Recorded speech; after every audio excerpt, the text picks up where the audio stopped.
An outbreak of lead poisoning tied to pouches of cinnamon applesauce for children is now under investigation, and one official says this could have been intentional poisoning. The FDA is looking at 3 brands. Funny names for a serious story: Wanabana, Weiss, and Snux. All these are made in Ecuador. Recalls of the pouches began back in late October. And as Meg Oliver reports, the CDC is now saying at least 125 cases of lead poisoning have been found across 22 states.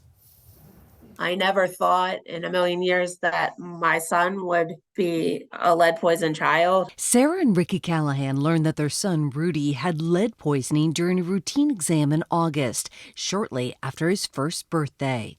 They say it took months of testing their home, water supply, and their own blood for answers before determining what they alleged to be the source: Wanabana brand cinnamon applesauce pouches.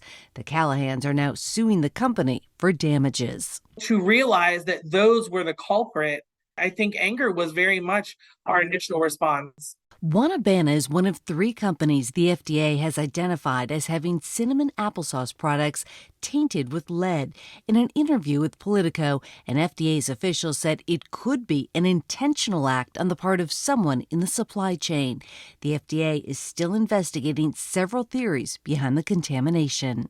The FDA isn't struggling, it's failing when it comes to environmental contaminants in general. Dr. Leonardo Trusande is the director of the NYU Langone Center for the Investigation of Environmental Hazards. He told us this about the effects of lead in children. Key connections in the brain that are crucial for attention and learning are disrupted, and the effects are therefore permanent and lifelong. Challenges like those are exactly what the Callahans are worried about for their 15-month-old son. We've identified a little bit of a speech delay, and we're working to correct that. It's not something that's going to go away tomorrow. This is something that will be with my son for the rest of his life.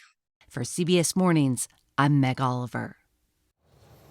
You're probably wondering what the companies say about all this. We did reach out to Wanabana for comment, including on the Callahans' lawsuit, and have not heard back. I think it's Wanabana, actually. We also contacted Weiss and Snux. No response from them either.